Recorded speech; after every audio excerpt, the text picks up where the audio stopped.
Okay, I think we're here. Hello, everybody. Anybody that's watching, believe it or not, I could not figure out how to get live on my own stream. Technology is definitely not my forte, my strong suit. And then I had to confirm who I am and all of that. So I'm learning here just as much as anybody. So glad that you're here. Glad that you're watching. So let's just dive right in, right? Let's debunk some relationship myths. Now, to set the stage first, before we dive in, why the heck is this so important to do? Why is it so important that we talk about these myths that pertain to relationships and debunk them and bring the truth out? The reality is, our whole lives are really just built of relationships. It's not like relationships are like a small part of our life tucked in a corner somewhere. No, our whole life is relationships. And as Esther Perel, famous New York Times bestselling author, psychotherapist, says, the quality of our lives is dependent on the quality of our relationships. Think about that. The quality of our lives is dependent on the quality of our relationships. Notice what it's not. It's not about what position you have at work, how much money you have, what kind of car you drive, how big your house is, how big your savings account. Like none of that. At the end of the day, when people are on their deathbed, at the end of their lives, the things that they regret involve relationships and not spending enough time, not putting enough effort, or not being authentic and vulnerable, not having healthy, authentic, fulfilling relationships. So that's why we're talking about this. Our whole lives are made of relationships with other people, relationships with ourselves, relationship with our time, relationship with our careers or our jobs, relationship with our community, with our children, relationship with our health. Everything is a relationship. There's no escaping it, folks. So when I realized all that, when that all dawned on me, my next natural question is, then why aren't I taught more about how to have a healthy relationship in school? I don't know about you, but when I was growing up, I didn't learn anything about relationships in school. The most that I got was, I think, like a one lesson or a poster or something that was talking about how to say I feel statements, right? Instead of saying you're a jerk, say like I feel, like you're bullying me or whatever. But like never really got practice with it, never really went anywhere. So to me, it's, we can get down another rabbit hole of, we're not preparing people well enough to have healthy relationships. It's no wonder that the majority of people don't even know what a healthy relationship looks like or what it feels like, because we're so accustomed to a toxic or dysfunctional or dysregulated relation system, whether it's with ourselves or with other people. So that's why we're here.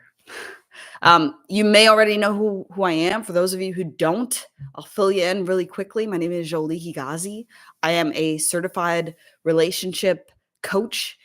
What that means is that I help people with their relationships. I support them at all stages. Their relationship with themselves, like we talked about, right? What are their dreams, their goals? What are some habits that they want to have that um, they are having a hard time breaking through. They feel stuck, right? In their relationships with other people, whether it's family, whether it's friends, coworkers, bosses, whether it's their romantic partners, whether it's their children. All of those are relationships that we need to have some good, solid relationship skills. And I help people through the whole gamut, right? I coach some people that are going through divorces right now, and managing that journey, right? Of once a relationship ends, that could be one of the most painful things we experience. How can we really capitalize on that experience? Make sure we set the foundation for the relationship that we want while processing everything that we need to in that relationship that we're leaving. help people that are in a um, healthy relationship, help people that are in dysfunctional relationships and figuring out what to do because it seems like they're stuck and there's no good option. Do I stay? Do I go? It's like no matter what, there's going to be some bad consequences. So those are the things that I spend every day working through with people. One side note, I am also a certified drug and alcohol counselor.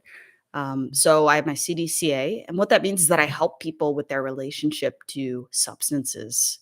So specifically, people with alcoholism, people with addiction, that sort of thing. Those are also relationships, and a lot of times when we see someone with a drug or alcohol problem, we can just say that that's somebody with a unhealthy relationship to the substance. And that also comes from my journey and my story is I come from a history of drug, alcohol abuse, and have now been in recovery for over a decade. So that's something that's near and dear to my heart. So, anyway, that's the groundwork. That's why we're diving in. If you are here live and you have questions as we go through, whether it's myths or just other relationship questions, feel free to just drop your question in the YouTube chat. I should be able to see those as you put them in. Again, I'm not the YouTube expert yet, but I should be able to see that. So feel free to just go ahead and pop that in as we're going, and I'll do my best to address it as we're going through. And the last thing is um, if you don't agree with something or if you have a different experience, I really, really love it when people speak up um, and share their experience instead of just kind of like harboring it and kind of just disconnecting from the rest of the conversation. What I've found that's really powerful in my coaching and in my speaking, my working with people, is that sometimes there's somebody who hears something that's said, they have a different experience, and they tune out, they, like, totally close off. But in those moments where somebody actually does speak up, we actually find more often than not that we're saying the same thing, but using different words. And that's something I love to do is find that common ground. And there may be times where maybe I'm not specific enough to talk about specifics. So, anyway, if any of those moments come up for you, please share it. And I think everybody learns and grows as we do that and as we share with each other. So, let's go ahead and dive in. I have some myths here that I'm going to pull up. Do, do, do, do, do, do, do. If you see someone in the background, that might be Lucalo. Okay.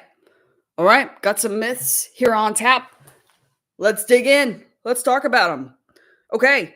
First off, your partner's job is to make you happy. The relationship myth, your partner's job is to make you happy. So this is talking about a relationship that's romantic. And we can also take the reverse of that, which is that my job as a partner is to make my partner happy, right? Now you might think off the bat, of course, right? Like, wait, why else would you be in a relationship if not to make each other happy? Now, don't get me wrong here, because I agree that there's a lot of relationships and partnership that is quite joyful and fulfilling and beautiful, the way that you can light each other up in a way that other people can't. The thing here is that saying that it is your partner's job to make you happy, like that's the purpose of the relationship, sets the whole relationship up for a lot of dysfunction, a lot of unmet expectations, a lot of disappointment that then catalyzes into some sort of resentment, a lot of potential passive aggression if somebody doesn't have good communication skills, opens the door to just all these problems. It's a foundation that you don't want to build a house on. Is a foundation of it's your job to make me happy and I'll make you happy. Bada bing, everyone's happy. Not really. So the thing is, in a relationship, The ideal healthy way to approach this would be that it is my responsibility to take care of my happiness, and it is your responsibility to take care of your happiness. This is a little bit of a change here, right? Now it's not your job to take care of me. It's my job to take care of myself. And it's your job to take care of yourself. And as two grown adults who are complete, whole people on their own, who aren't reliant on each other, that's where we lead to some codependence. That's where we lead to enmeshment and just lots of then unhealthy, abusive patterns, right? Potential gaslighting, potential if there's narcissism, whatever it is, right? Um, but in any case, it leads to like a really, really unhealthy pattern of then my expectation. If it's your job to make me happy, I'm expecting that you know at all times what I need in order to be happy, which then makes you need to be a mind reader to make me happy. And when you don't, then I'm feeling neglected. I'm feeling upset. I'm feeling resentful, and vice versa, right? It expects me to always be on guard to take care of you and not always knowing what you need. And it just creates a relationship that's built on this like anxious, never fully attainable state that's really just not healthy. When we're kids, it's our parents' job to take care of us. When we're adults, it's our job to take care of ourselves. So then you might say, well, if it's our job to make ourselves happy, their job to make them happy, what's the point of a relationship? Well, great question, right? A relationship is two whole people that come together and build some sort of life together. That's, the sum of the parts is then greater than what they are individually. One plus one equals three, right? Because you're able to create something beautiful together as co partners. It's not as people that are reliant on each other to fulfill their basic needs. Going back to Esther Perel, the New York Times bestselling author, she has lots of great books, by the way, on relationships, mating in captivity, and also state of affairs. Both really great books. She also has great podcasts and TED Talks. Definitely suggest checking it out if you're interested in relationship material. Now I forgot why I was bringing her up. So she talks about this a lot in her work, is that when we rely on one person to try to fill all of our needs, it's setting the whole thing up for success. If we go back years and years and years, it took a whole community, a whole tribe to fill our needs. And now we try to put all of that on one person. No wonder a lot of relationships don't really go all that well. So, anyway, rather than it's your job to take care of me, my job to take care of you, no, it's our job to take care of ourselves. And then we get to be together as two healthy, whole, and regulated people supporting each other. It may seem different, but it's a huge difference, huge shift. Okay. Oh, I love this one. Next myth. A long relationship equals success. Ooh. So, in other words, the longer of a relationship you have, the more successful your relationship must be, or the more successful you must be as a partner, right? You must be really good at relationships. You must be a really good partner, or maybe you have a really good partner. All of these assumptions are totally misguided, totally misfounded. You could have a long relationship that is toxic, that is dysfunctional, that is unfulfilling, that is only brewing and brewing more discontent. Sorry to break it to you. And on the surface, you might think, like, no, who would stay around if they're not happy? Well, plenty of people do. I know for me, I did, right? I stayed for the better half of a decade in a relationship where I was not fulfilled, where I was not able to be my authentic self. But the thing is, back to back to some of the other assumptions, right? Like I thought this is what it's supposed to be, right? Relationships are supposed to be hard work. And yeah, it was hard a lot and not happy a lot. And I was like, "See, like, this is what a relationship is supposed to be. It's not always supposed to be happy. It's supposed to be hard work that you stick it through with your person."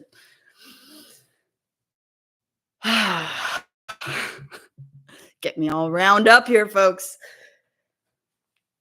No, it's a very outdated view that length of a relationship determines success. That's a lot of like our previous generation. That was their only real option, or they didn't really realize there was another option to leave, right? So, yeah, that's where you have marriages that and relationships that last 30, 40, 50, 60 years. But we're really walking on thin ice when we're immediately assuming that a long relationship equals a good one. We don't know what's going on behind those closed doors. We don't know the patterns that they've well developed to maintain the homeostasis of that relationship, maybe at the detriment of them being their authentic and vulnerable selves. We don't know what kinds of patterns there are. Are there plenty of long relationships that are really happy and fulfilling and beautiful and adorable? Yes, of course. But we don't wanna make that assumption that just because it's long means that it's happy and successful. Mm, no. So, with that, let's take the converse of that, right? Because if we looked at that, then our goal is to have a long relationship, right? Somebody that we are with for decades and decades, that's our goal. And then we end up in a relationship where we're not happy, and our one goal is just to stick it out and stick it through. And then that's how you get people that stick around in really dysfunctional and abusive relationships. That was me, right? I was like, "Oh, like, for me, I was 19 at the time. For a 19-year-old to be in a long-term relationship shows a lot of maturity, right? And like I'm not hopping from one thing to another looking for the next best thing. So I really ingrained some of these myths that costed me years of my life in really damaging situations. So that's why we're talking about this. Oh, you're getting me hyped on this one. Yeah, because this one's like near and dear to my heart for sure. Now, let's take the converse of this, right? So, if long-term relationships equal success, the myth, we know that's not true. We also have to look at the converse, which is that a relationship that only lasts for a short time and then ends, or any relationship that ends, is a failure. Again, this is also what I thought. I grew up in a household where my parents divorced where I was really young. So my whole thing growing up was just, I don't want to be that, right? I want to find someone and I would stick it out. If I'd only like, if they'd only like worked harder at it, right? My young view was like they just didn't stick it out. The reality, there were lots of things that were going on that I had nothing, no clue about. When a relationship ends, sometimes that is the best and healthiest option for both people. The healthy or correct is so skewed. We don't even, how do you judge that? But the healthiest option is sometimes to say, this isn't a match. This doesn't work. Or maybe we did for a long time, like maybe, or short time, right? Like maybe we were going on the right track together. And then at some point you realize that like you're really veering in different directions and it's creating this tension. You want them to come this way, they want you to come this way. And it's just not living your authentic self as, both of you as partners in that relationship. In those situations, a lot of times, yeah, the healthiest thing is to break and separate and go live your best lives and find someone who actually is on that right trajectory with you. So when we look at people that have a break in their relationship and we immediately think it's some kind of failure or sadness, no, it's just not true. Like I said, I'm coaching a few different people that are going through divorces right now. And that is the best thing that person in many of these cases, it's the best thing they've ever done is decide to walk away, is decide that this is the life that I want for myself, and this is what's best for me or my children, and it doesn't involve this marriage anymore and needing to detach. So let's just switch the narrative, right? Just because someone's going through a breakup or just because a relationship didn't last very long doesn't mean there's something wrong. Doesn't mean that it's not healthy. It could be a very healthy, very great partnership that you realize is just not compatible in the way that it needs to be. And it can be healthy to detach. That's a natural course of events. And I think we should be less afraid of walking away when it's not really what we need. Okay. Okay. Ooh, this is a good one. Happy wife, happy life. There's a good relationship myth. Curious who has heard that one before. I'm sure any guys that are here, you're like, wait, that's not true. Okay, let's talk about this one. Let's talk about it. By the way, as the lesbian here, I have plenty of feedback that I can offer here, especially for people that are not in the gay community. By the way, I'm gonna go on a little bit of a tangent here, but my relationship with myself, that was a lot of what I had to come to terms with was like my relationship with my sexuality. So a lot of times, right, you have people that are in a happy marriage, right, with a man and a woman for years and years and years. They have kids, and someone's not happy because they're not actually being their authentic self. No matter how it looks, I have my dear sponsor, right? That was exactly his scenario, right?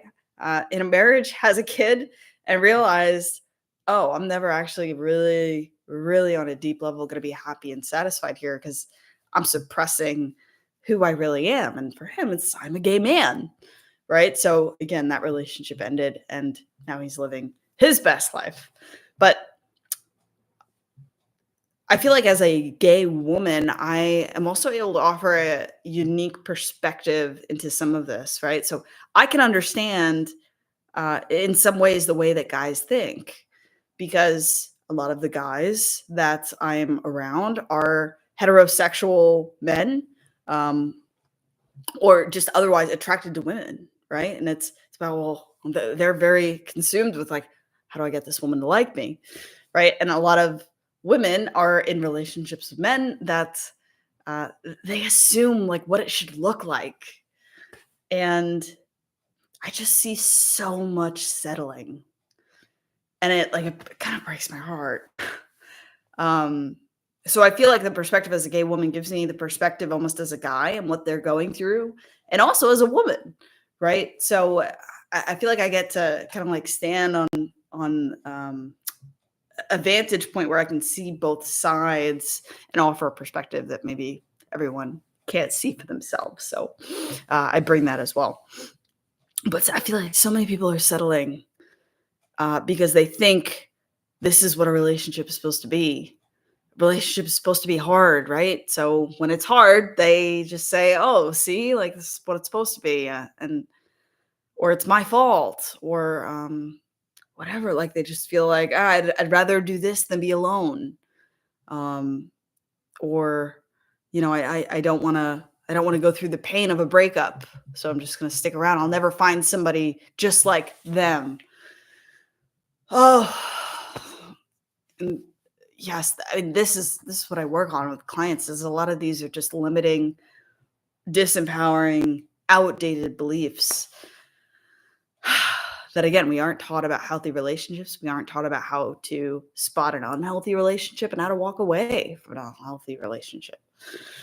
So that's part of my hope here. If you have questions as we're going through, feel free to put them in the chat, because this is something I'm really passionate about. Okay, let's get back to what we're talking about. Happy wife, happy life. No. Listen, I am the wife, and I'll tell you that happy wife, happy life is not true, right? This is something that like we're told about in society over and over. It's almost like a pop culture just saying, right? Something we might hear from friends all the time, thrown offhand.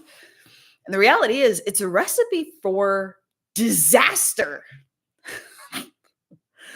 All right, picture this, right? If I'm a guy and My one goal in my relationship with my partner, who is a woman, is just to make her happy. Guess what's going to happen? I'm going to end up suppressing everything that I am feeling.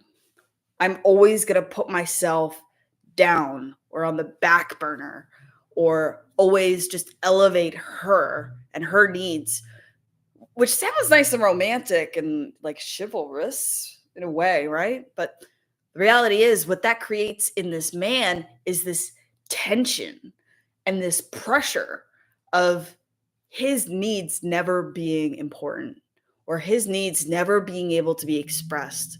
And then we wonder, right? Like, we want guys to speak up and talk about their feelings and be vulnerable. Well, no, our whole society is telling them, like, no, just shut it down, shut it down, shut it down, because how your wife feels is much more important. You just want her to be happy, and then everything will be fine. This is Who came up with this? This is damaging, really.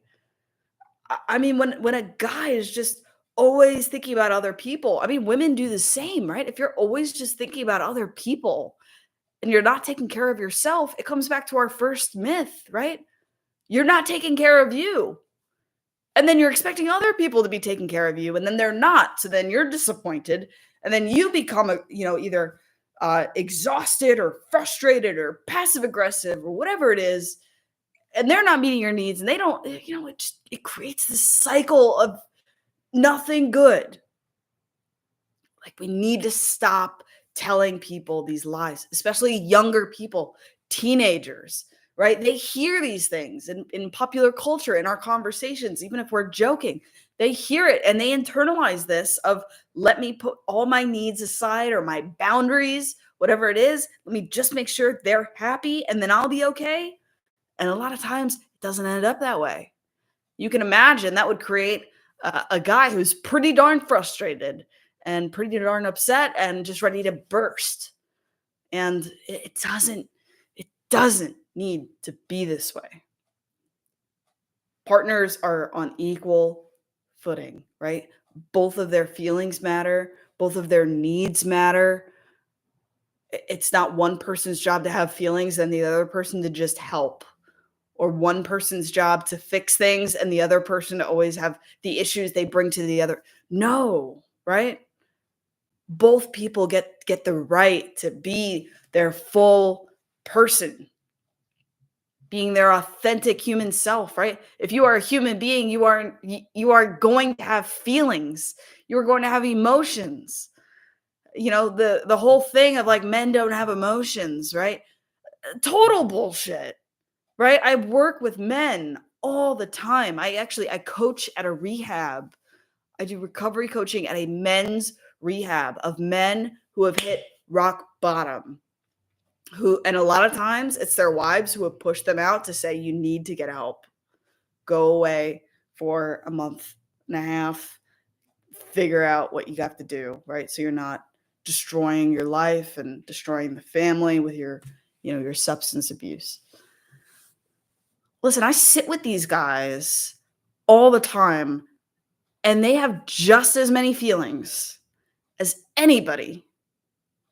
They have the wide range of feelings. It's not just they feel good or bad. We dive in and we learn how to have words and language and the confidence to know there's a safe place where they can have feelings, where they're not just going to be pushed down or invalidated. Right? Because when you have a woman that hasn't done all of her work, where she can hold space for someone, she might say all that she wants her man to speak up, but the man is never going to speak up because you haven't done the work to create a safe place to actually let them let their guard down, to not just always need to have on this tough persona, and to let them be vulnerable. Let them have moments where they're human and sad and broken and scared. Don't get me started. So we need to let people be human. And we have to do our own work. Again, this all comes back to, we need to take care of ourselves and heal our own baggage so we're not projecting it onto the people that we're with. So Let me take a minute. Let me take a minute. 'Cause you're anyone relate with that? Happy wife, happy life. Mm-mm. Mm-mm. Takes two. Takes two. Both of your needs are important. Both of your feelings are important. Yes. Okay. All right. Oh, let's dive into this one next. So, speaking of which, next myth, vulnerability is weakness. Vulnerability, being open, being honest or transparent about your feelings if it's not only good feelings, right? If you're scared or if you're hurt or if you're sad or if you're feeling lonely, any of those things, those are all natural, healthy feelings to have. Yes, I said healthy, right? It is healthy to feel those feelings when we're going through different stages of life. This is the total misconception is that like we're always supposed to be happy. No. You're going to have grief in your life. You're going to have something happen where you lose somebody. It's just a reality of life, right? And in those moments, a healthy reaction is grief and sadness. So let's not judge feelings as healthy or unhealthy, right?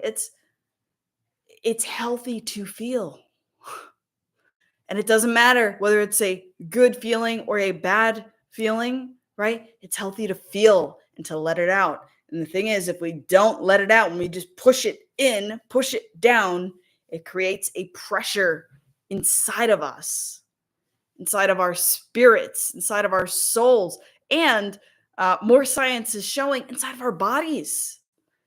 I think Dr. Gabor Mate, he's a famous, he deals a lot with addiction, with trauma, and famous psychotherapist, I want to say, or a psychiatrist, also a doctor. And he has a great book, The Myth of Normal, that talks a lot about trauma in this ill society. And somewhere, don't quote me on this, but somewhere around like 85% of autoimmune diseases are in women. Now let's look at this. This is actually very, very interesting. Let me go on a side note here, right? Just look at these statistics and let's piece it together because I think it's fascinating. And it's also very sad, but let's look at it. 85% of autoimmune issues, autoimmune disorders are in women. And if we look at active shooters, 99% of active shooters are men. Let's look at this. One, right? Autoimmune disorders is literally autoimmune, right? It's something like our body is somehow destroying itself. An active shooter is uh, an act of violence on inducing pain in somebody else, right? We can't, it's not internal, it's something that they're doing externally to innocent people. There's a correlation here, right? Women are taught so much to just take care of everyone else, right? What that means is that a lot of times we shove our own needs down, we don't speak up, we stay silent, we stay in situations that are not healthy, just be grateful, all of that, right? For a woman, it's just like, don't let them see you sweat, right? So we push so much down. No wonder we have all these disorders, right? And men are not taught to express their feelings, right? So instead of them being able to get a healthy outlet to process their feelings, they have all of this stuff that's building in, all of this pressure, all of this turmoil, and they need to get it out. And they do that in often very violent and damaging, hurtful ways. I don't think this is a coincidence here. So, again, let's come back to this, right? This idea that vulnerability is a weakness.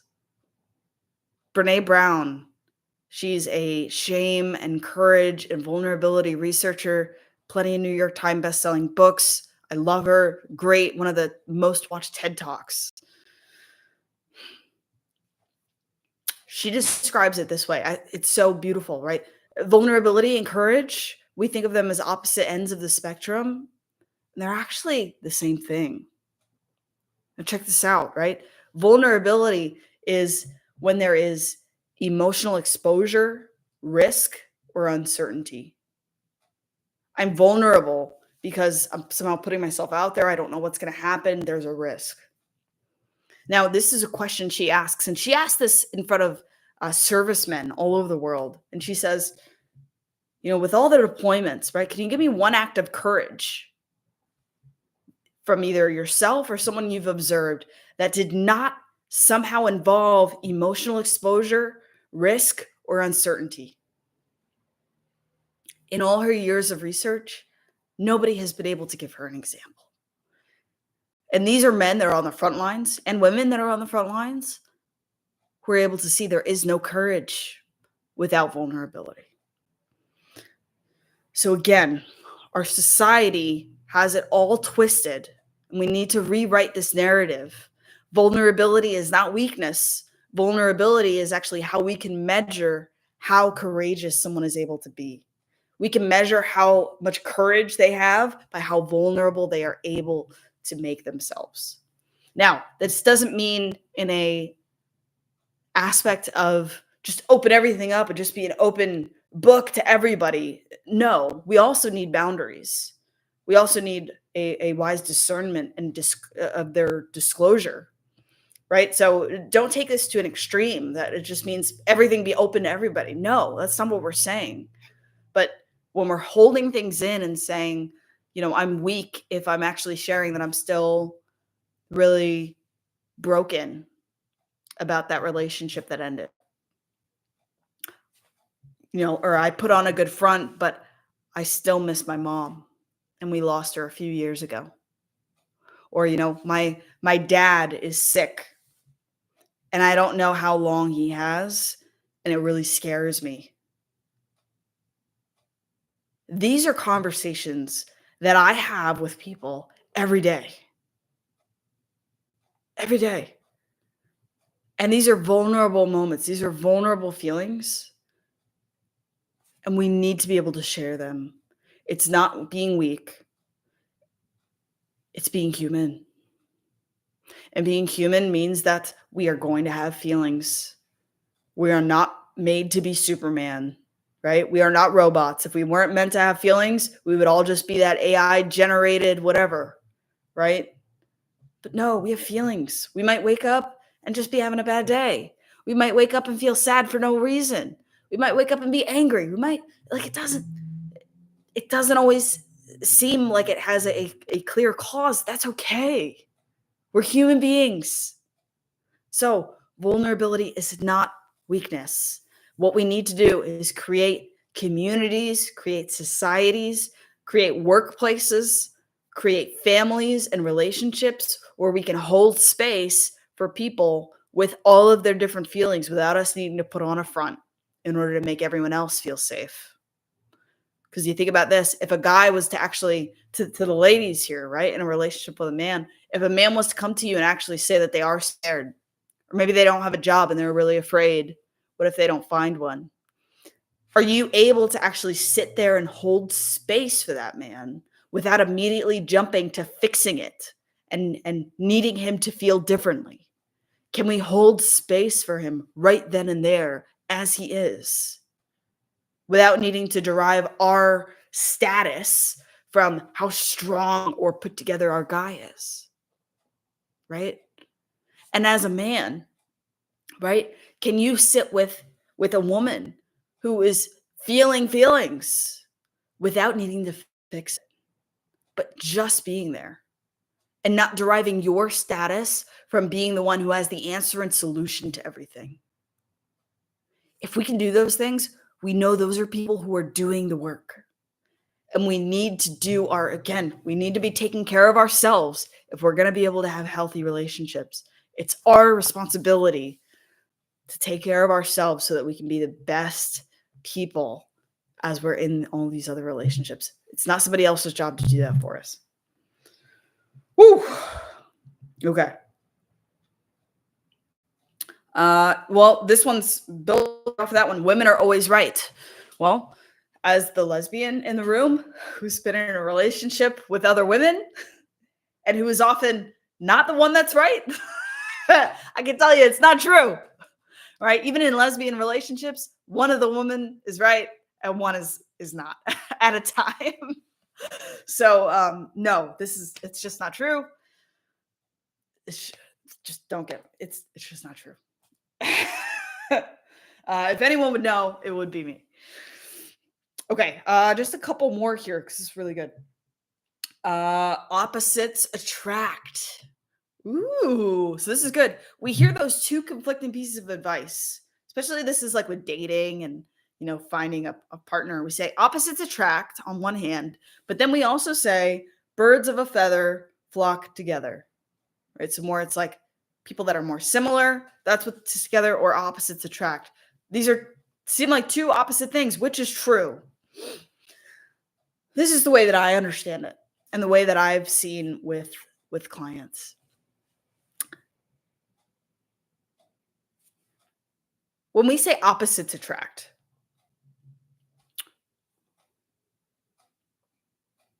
the best way that I could describe this is you're not going to have people with opposite values in life that are often in a healthy relationship together. I'll give you an example. Let's say for me, let's say I value honesty. Like above most things, it's like I want to be honest and have integrity. Let's say somebody else has an opposite value of like uh, just getting ahead, right? Like, hey, whatever it takes to just like win, right? Even if that means not being honest or cheat or whatever it is, like I just want to win, I just want to be successful. Those are core values. Like those are lenses on which we view our whole lives. So if I'm viewing my life through this lens of honesty, let's say I'm seeing, blue, it's a blue tinted glasses, and someone else is seeing it through, let's say, yellow glasses, right? These are in conflict. We're going to experience a lot of conflict that most of the time is not going to be able to be resolved because those are such core values to who we are. That being said, can opposites attract when it comes to other more surface level things? I'm a morning person, they're a night person. I'm an introvert, they're an extrovert. I like to listen to country music and they like rap music. Sure. Those are bound to be different, and that's fine if those attract. Those aren't as integral to our being that it's going to create a lot of that tension. So that's what I would say in terms of that, right? Your core values actually do need to be pretty in sync if you're not going to keep having the same fights over and over again. By the way, as people who are listening to this, side note here, if you notice yourself, if you are in a relationship, or if you just notice in a relationship with a certain person in your life, you notice that you have some of the same arguments or the same conflicts over and over and over and over again, and it seems like you're never able to actually resolve them, this potentially could be a sign that you have different values that are never going to be resolved. So it may seem like you're arguing about the toilet paper roll, right? One goes up, one goes down. By the way, it goes up, right? That way.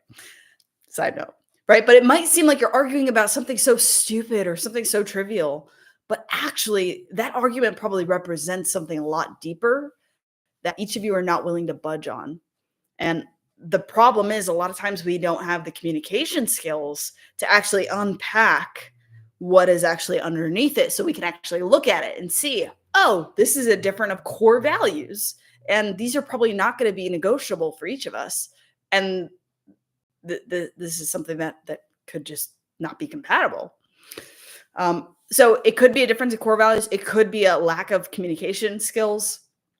But yes, at the end of the day, what I look for is the core values of that person being identical to mine. If I value friendliness and somebody else values, what would be the opposite of friendliness as a value? Um, Maybe like distrust of people or something like that, or they value, I don't know, privacy. See, I don't even know because it's like that far off for me personally, right? But like, if that's like a core thing of who I am and that's a core thing of somebody else, we're gonna have a hard time finding common ground. I mean, maybe like get a therapist, get a coach, like do a lot of work, and maybe you can make it work, but you got a lot stacked against you. Versus if you both have a value of honesty or of friendliness or whatever, and then you're arguing actually about something that's actually able to be resolved. Because a lot of times core values are not going to switch. You're not going to change somebody's core values. And speaking of which, that's another myth in relationships, right? Is all right. So I see this with women a lot. Not to say it's only women, but girls, let's talk about it, right? There's some element of like, I can fix him, right? Or like, I see his potential as a man, as a person. I may not see it right now, right? It doesn't look that great right now, but I see the potential and I can help him. I can fix him. Oh, buddy. This is so dangerous. This is so toxic because then what we do, what the woman would do is hold on to this vision or this fantasy that's not real. Now, if this person doesn't want something for themselves, it's never going to change, right? We were talking about people with addiction and recovery before, right? I mean, oftentimes, yes, these people, if they can, get over this habit and not be destroying their lives with drugs or alcohol, yeah, maybe they are a great parent, a great father, a great partner, a great employee, all of that. But the thing is, if they don't want that themselves, and if they're not willing to do the work to become that, it's not going to happen. You can't wish somebody into a better state. You can't help them into a better state. This is somebody coming from somebody who's been in rooms with thousands of people in recovery at this point. I've heard thousands of stories. And the truth is, unless that person wants to change for themselves and they're willing to back up that wish with action and commitment, not just, yeah, I want to get clean, but I'm going to sit here. No, I want to get clean, or I want to be better, or I don't want to have these trust issues. And they're willing to do work to make that happen, whether that's going to a recovery program, seeing a therapist, doing the internal work. If they're not willing to take the action, then any ideas of who they could be is just a fantasy. And we need to get better at letting it go. I know that sounds harsh, right? But you look at it in the recovery space, we need to be able to set boundaries. Otherwise, we're falling into a codependent, enmeshed relationship, and we're enabling because we're not setting clear lines and boundaries of what we need in order to be our best selves, right? For me, I need to be in a relationship with someone who is not actively dealing with a substance abuse issue. That's a boundary I have for me, right? I'm allowed to set that boundary. So then if I'm in a relationship with somebody who is struggling in that way, I have a choice. Do I uphold my boundary? Or do I say, it's okay. I'm gonna create a pass for them. Right? They're an exception. This is my partner, right? They're okay. I love them. They're just going through a rough time. If we don't hold our boundaries, that's where we become this version of ourselves that then we don't recognize years later. Because then we become the codependent, enabling person who's making excuses for them and who doesn't even realize that we're a part of it. So anyway, this is one of the last myths here, which relates right to this, which is that if we have boundaries or if we set boundaries, we're being a bitch. A lot of times this is the view with women, um, where it's like, I mean, really with anybody, right? We think that boundaries are like this, like hard and fast, like, I don't know how else to say it, right? When really a boundary can be polite and generous and loving. It doesn't have to be aggressive. It can just be saying like, "Hey, I can't be in a relationship with somebody that's struggling in this way. I'm not able to support you. I'm not able to help you. There is help out there, right? That maybe I can point you to and direct you to, but I'm not able to help you here." And there's an element there that's like really powerful when we realize that we can't fix somebody and that we can't just work hard enough and stick it out and make anything work. No, it takes two. I'll end real quick with a story. In in one of my previous relationships, this was years ago, and I was stuck in a lot of these myths and dysfunctional patterns. There was a part where I knew that the relationship was in trouble, and I said, we need some help. We need some therapy, right? I can't find my way out of this, and she couldn't either. And it was like we need help. And my partner at the time was not willing to go to therapy. And she said, why don't you go? Like our issue is mostly like it's something that you're dealing with, right? Like it's your communication skills that need help. So you go to therapy and that'll fix everything. So I went to the therapist and I said, I'm here because I want our relationship to work. And apparently I have some communication issues. So like, that's why I'm here. Let's work on it. And the therapist looked at me and she was like, for relationship counseling, you really need both people that are going to be here and want to make it better and, put in the work. It's never just one side. And I was like, yeah, I get that. But, she's not willing to come. So I figure like, if I just clean up my end, that'll actually make a big difference. So like, let's dive in. Looking back, like I'm so sad for that version of myself because I really held on to this belief that if I work hard enough, I can make it work. And I was wearing myself out. I was exhausting myself. I was just so afraid of standing up and saying, I deserve better than this. Like that wasn't even in my vocabulary. That wasn't even a thought. Because again, I already have done the work on myself to know that I deserve better, to know that like it's okay, that it's not a terrible thing to be alone. I'd rather be single with loving and intimate friends than to be in a dysfunctional relationship that's tearing away at my self-worth and self-respect.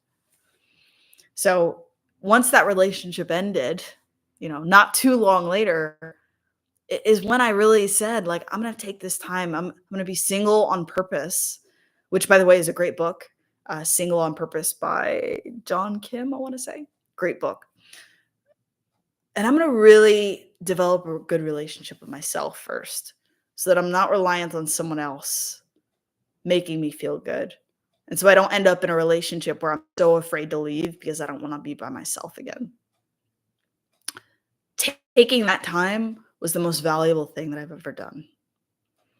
And if that's something that you identify with, if you relate to it, just know that there's so much hope for you, right? It might seem like huge night and day. All of this that I'm talking about was just in the last like 4 years, right? It was 4 years ago that it was during COVID that I said, like, I need to figure, it was my cocoon year of like, let me develop a better relationship with myself so that I can really have a relationship that's authentic and fulfilling. You can't have an authentic relationship with someone else if you don't have an authentic relationship with yourself first, where you know who you are, you love who you are, you've addressed your stuff, and you know what you want, and you're willing to do the work behind it. So, folks, as we come to a close here, I want to thank y'all for joining me. Thanks for tuning in. And if any of what we talked about today is something that you can relate to, that you resonate with, that you want to talk more about, just feel free to shoot me a message. Feel free to reach out. My email is right on my website. There's a contact page, jolie@joliehigazi.com. Again, this is so key, and I'm so glad that I get to put words to this and try to help people figure this out, because again, our society is misleading us in so many different ways. Um, if you got something from this, the best, most helpful thing that you can do for me is share this with somebody.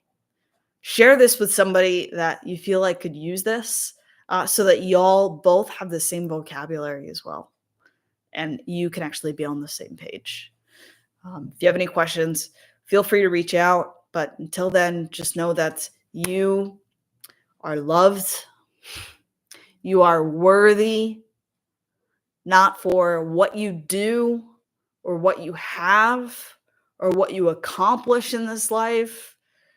You are worthy and you are loved just for the sake of being you. And I am so glad that you're here. You're such a gift. Such a gift to all the rest of us. So until next time, folks, I will see you soon. Take care.